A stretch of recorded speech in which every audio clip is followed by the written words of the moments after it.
श्री राम, गृह प्रवेश की पूजा यहाँ समाप्त होती है। देवी, ये जल लीजिए और द्वार पर छिड़क दीजिए।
हे महादेव,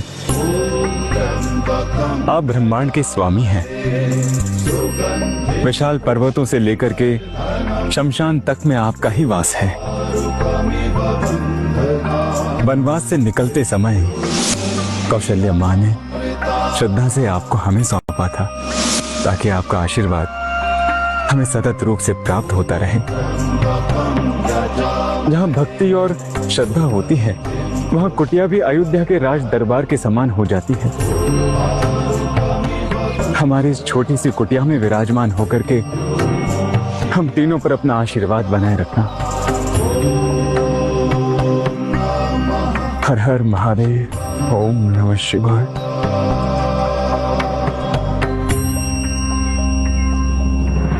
सुना है श्री राम ने बड़े बड़े असुरों का संहार किया है। हाँ, हमारे अहोभाग्य जो इन्होंने रहने के लिए ये स्थान चुना है।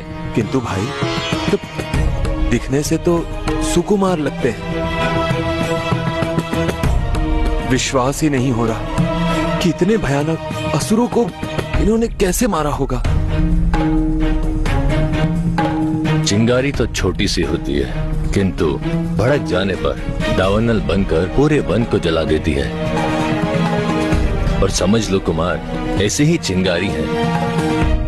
देखना यहाँ के असुर इनकी अग्नि में कैसे भस्म हो जाते हैं।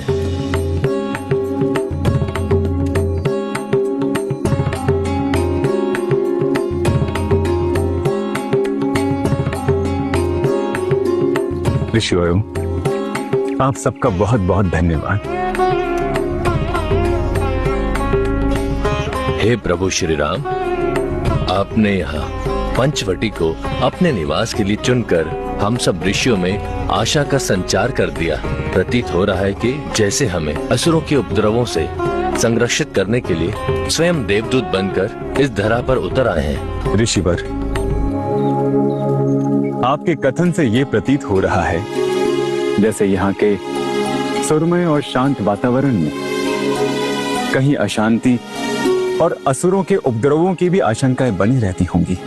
हाँ श्री राम, यहाँ से कुछ आगे ही सघन वन आरंभ होता है। वहाँ पे एक महाराक्षसी रहती है, उसका नाम सुर्पनखा है।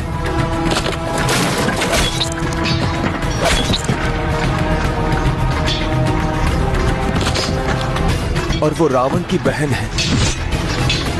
रावण ने उसे इस संपूर्ण क्षेत्र का स्वामित्व सौंप दिया है।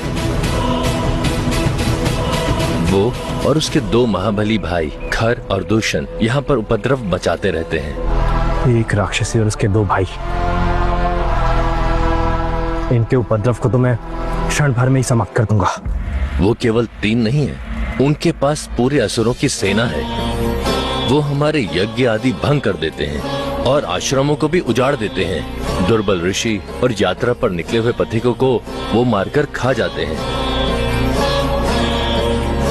भैया, आपने राक्षस मारीच को पवनास्त्र से मारकर उसे दक्षिण दिशा की ओर फेंका था और आपने ये कहा था कि वहां पर भी अनेक राक्षस हैं। उन्हें ये संदेश देना होगा कि वो अपना उपद्रव बंद करें। लक्ष्मण, ये संदेश है दक्षिण दिशा में रहने वाले उन सभी राक्षसों के लिए कि यदि उन्होंने अब भी उत्पात शांत नहीं किए तो उन्हें सदा के लिए शांत करने के लिए रघुवंशी आ गए हैं।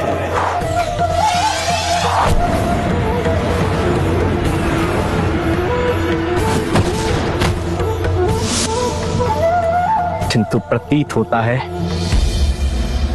कि उन्हें हमारा संदेश ठीक से प्राप्त नहीं हुआ।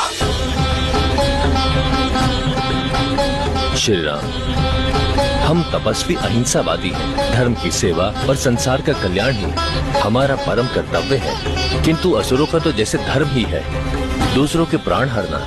मांस पूजी है वो, किसी को भी वो मारकर खा जाते हैं।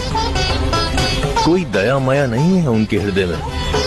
जिनके हृदय में दया माया नहीं होती उन्हें उनके प्रश्न का उत्तर उन्हीं के हिसाब से देना होता है, तभी उन्हें समझ में आता है।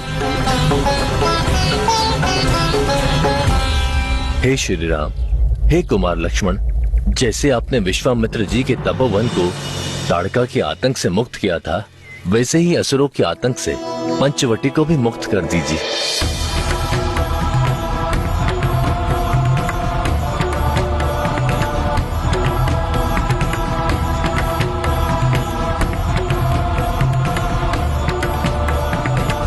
हे ऋषिवरों, आप सब अपने हृदय से इस भय को निकाल दें।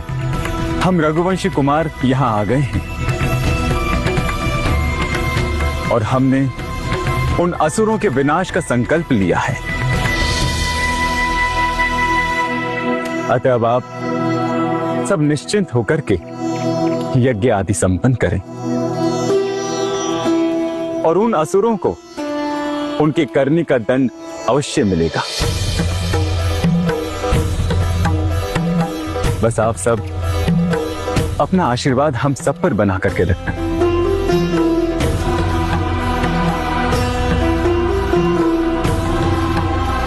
आपकी सदा जय हो, आपकी सदा जय हो, आपकी सदा जय हो।